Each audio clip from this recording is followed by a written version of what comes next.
Mapagpalang araw, kaibigan. Nandito po tayo sa tahanan ni Ate Ason. Ito po inyong kaibigan kay Jesus, Brother Manny Bautista. Siya naman po si Corazon Bautista. Yan. Nandito po tayo sa sinasakupan ng Barangay 103. Sonid, District 1, Tondo, Manila. Anong street nyo dyan? Anong street nyo dyan sa harapan? Cornel Ano nga ang street yan? Lacson. Ayan, Paraiso Street, Corner Lacson. Dito po sa Tondo, Manila. Ayan. Alam nyo, every Saturday dinadalaw ko po siya upang dalhin ko po yung pagkain pangkaluluwa. Pagkain pangkaluluwa, kaibigan, bago tayo papalahot, tayo muna ay hihingi ng tulong sa Panginoon Diyos. Panginoon Diyos, samahan mo po kami sa aming pagbubulay ng iyong ebanghelyo. Sa ng puso at isip ng bawat nanonood ng video ito. Sa ngalan ng aming Panginoong Yesus. Amen. Sa Biblia po, kaya tayo gumagamit ng Biblia, na matiyak natin ng ating pag-aaral ay biblikal.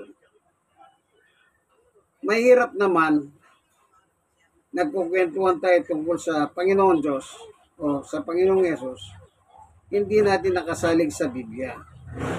Lalong mahirap yun. Bakit? Kasi siyempre magbibidahan lang kayo. Walang katapusan yung bidahan ninyo. Pero kung nakasulat, kahit pa paano meron kayong pinanghahawakan. Halimbawa, ito. Sabi niya ng Biblia,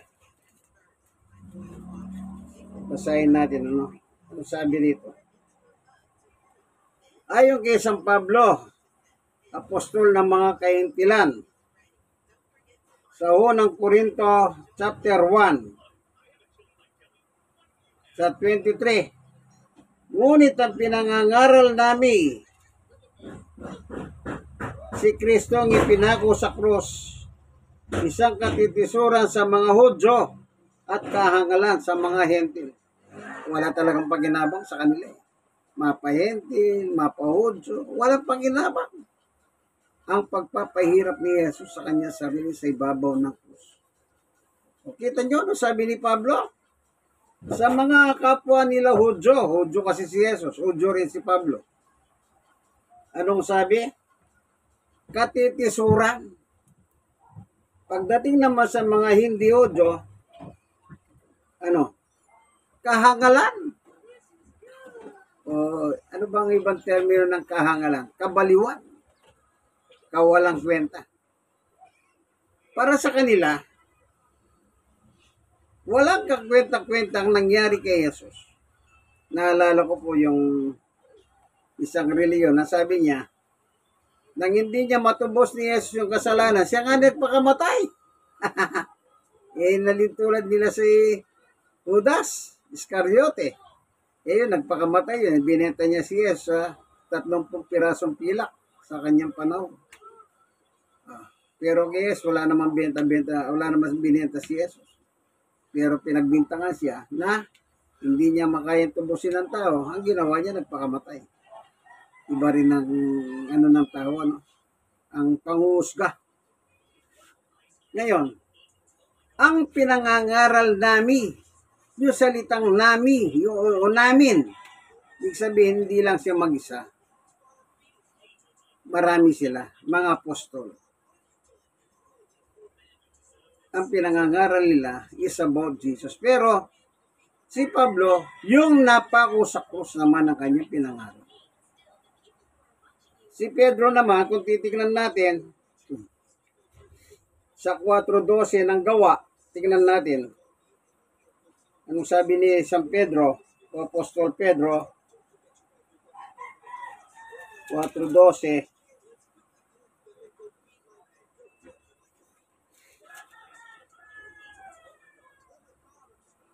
dito sa chapter 5, o dito muna sa 4:12 ng Gawa, kay Yesu Kristo lamang matatagpuan ng kaligtasan, sapagkat sa silong ng langit ang kanyang pangalan lamang ang ibinigay ng Diyos ay kaliligtas ng tao. Dito sa chapter 5 verse 42, nanggawa pa rin. At araw-araw nagpupunta sila sa templo at sa mga tahanan at doon nagtuturo at nangangaral tungkol kay Jesus ang Kristo. Araw-araw Bakit araw-araw? Kasi po hindi nila kilala si Jesus. Hindi nila kilala si Jesus. Kasi pagkaalam nila kay Jesus, siya yung anak ni Maria at ni Jose. Yun lang ang alam nila. Hindi nila alam, itong Jesus na ito ay tagapagligtas. Kaya, ginagawa ni San Pedro, araw-araw pinakikilala sa tao, itong Jesus na ito, siya ang Kristo o ang tagapagligtas. Oh. Sipin nyo, tagapagligtas, pinako nila sa krus. Nung nasa krus anong sigaw ni Jesus? Nang malapit na siyang mamatay. Nang malapit na siyang mamatay. Tingnan niyo po ang kanya salita, no? Dito po sa Lucas, chapter 23, verse 33. Nang dumating sila sa dakong tinatawag na bungo, ipinako nila sa krus si Jesus. Ipinako.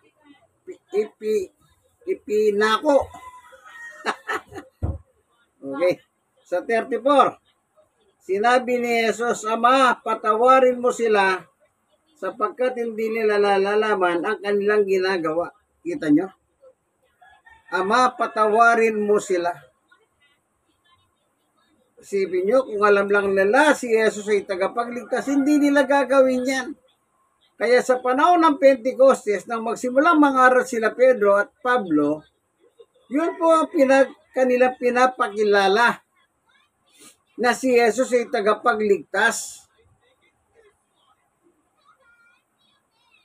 Tagapagligtas. Kahit po ngayon si Jesus, hindi ba sa kasaysayan, nangaral siya ng 3 taon. After mangaral siya, ninatulas siyang kamatayan, isinakdal sa korte ng ng Roma. Kasi po ang Roma, nawak niya yung Jerusalem, nasa ilalim ng Roma ang Jerusalem, ang mga kahudyuan. Kaya pag nagsakdal ka ng tao, o parang si Jose Rizal po, nung hawak ng Pilipinas ang Kastila, Pilipino si Rizal, isinakdal nila sa ilalim ng Kastila government. Kasi po yung gobyerno noon sa Pilipinas sa panahon ni Rizal ay Spanish government. Sa panahon naman ni Jesus, sa Israel, nasa ilalim sila ng kapangyarihan ng Roma. Kaya nung isinakdal nila si Jesus sa Roma, otoridad ng Roma. Ngayon, nabuhay siyang at the age of 30, nagministeryo na siya. At the age of 33, inatulan na po siya ng kamatayan sa krus. Ngayon, after na nag-stay siya rito sa ibabaw ng lupa ng 3 araw, nabuhay siya maguli, then nanatili siyang 40 days dito sa lupa, pinangaralan, tinuruan ng kanyang mga apostol, upang ipagpatuloy ang kanyang ministeryo. Ngayon, umakyat siya sa langit. Ngayon, habang nasa kanan ng Diyos doon sa langit, chapter 7, verse 24, ngunit si Jesus ay buhay magpakailanman at hindi siya nahalinnan sa kanyang pagkasaserdote. 25, dahil na rin yan, lubusan niyang maliligtas ang lahat na lumalapit sa Diyos sa pamamagitan niya, sapagkat siya'y nabubuhay magpakailanman upang mamagitan para sa kanila. Hanggang ngayon, siya po ay namamagitan para sa mga tao. pinamamagitan niya po ang mga tao para sa Diyos.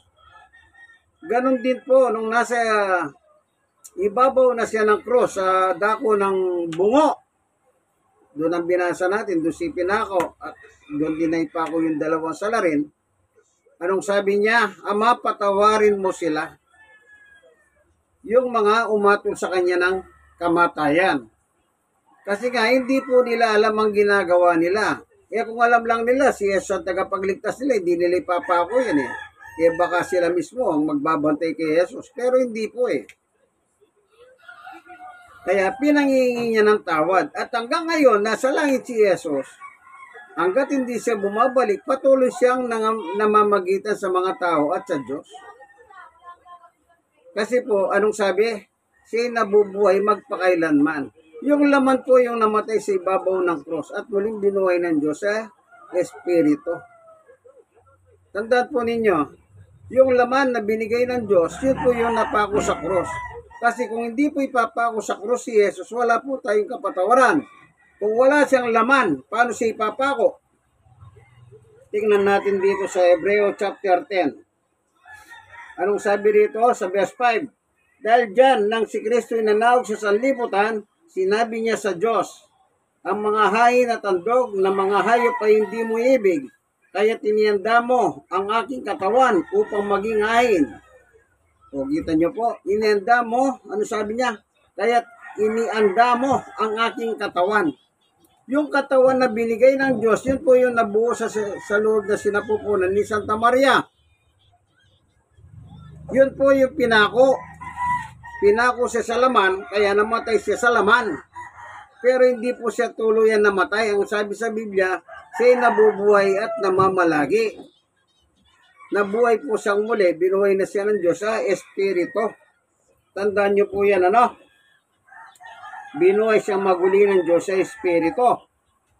Para wag po kayong magkaroon ng problema. Ano? Para wag kayong magkaroon ng problema. Ngayon, ang Biblia po ang nagtuturo kung sino si Jesus.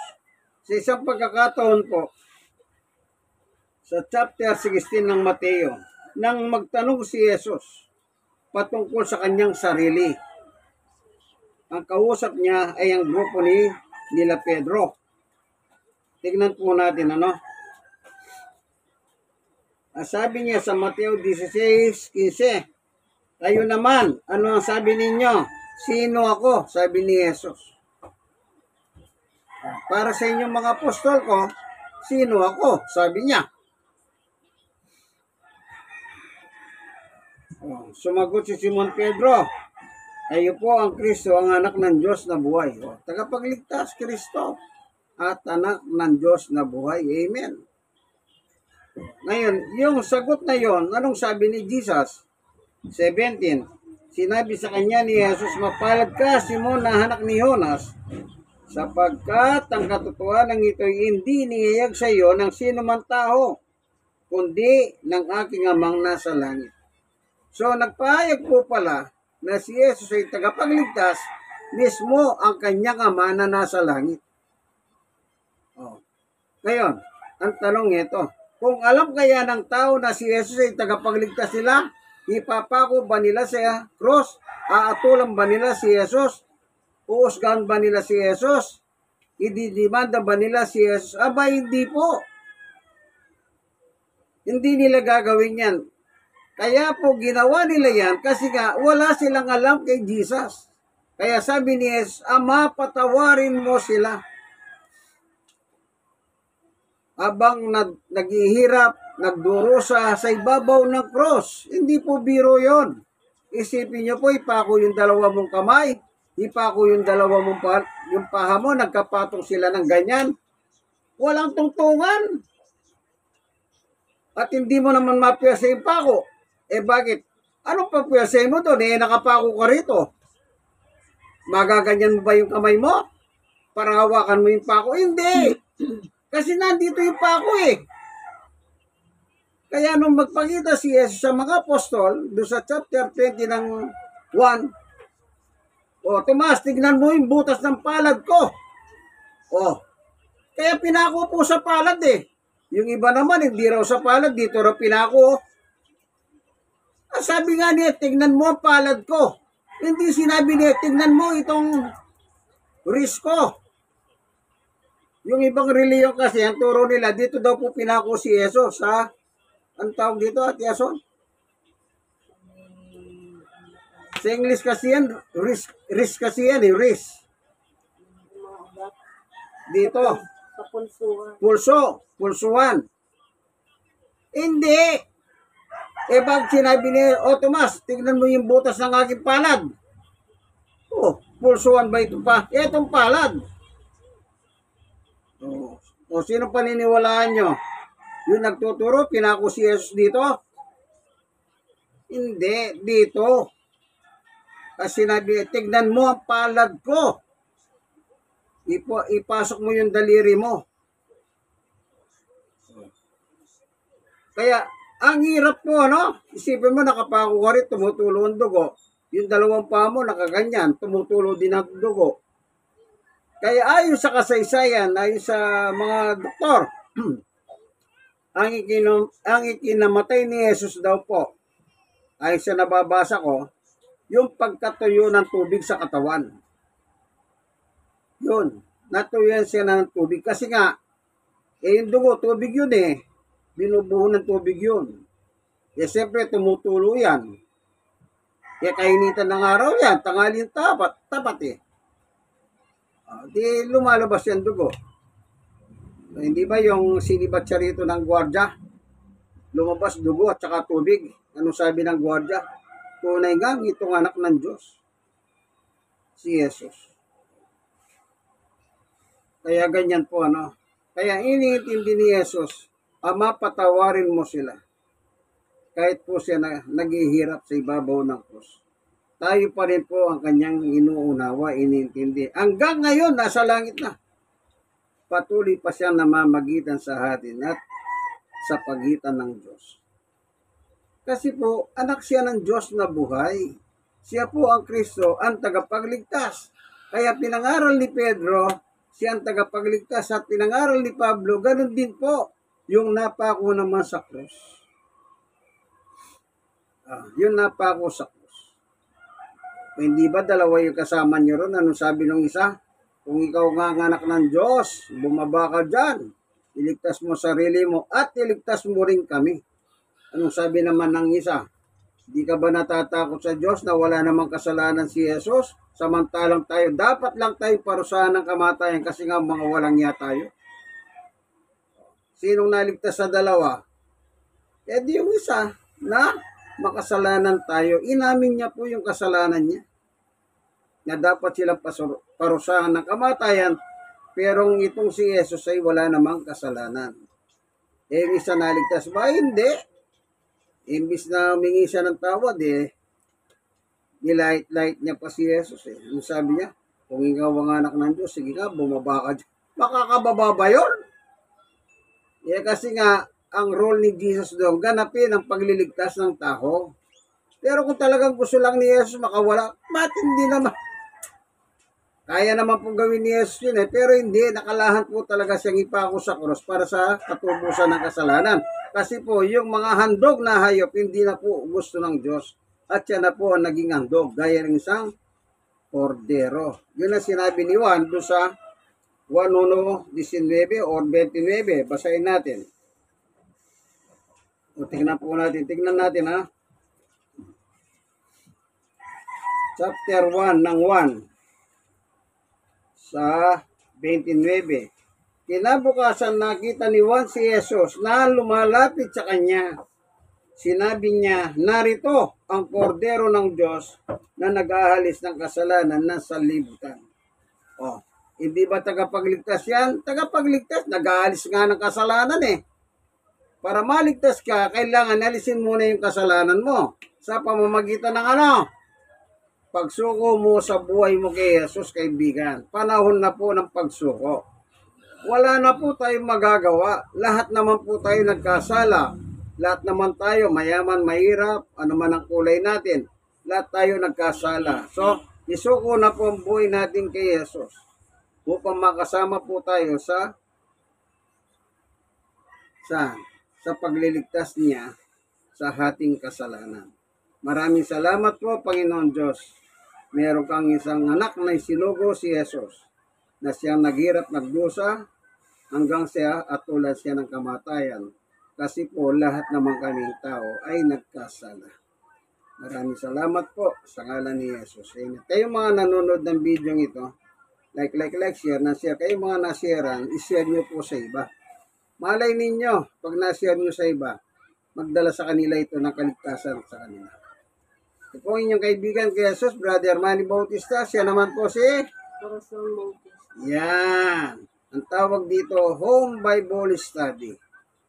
Sige po, hanggang dito na lamang. God bless us all. Ayan, kumakandidato siya. Kumakaway siya. Gusto niyo po si Johnny. Sige po, ano? God bless us all.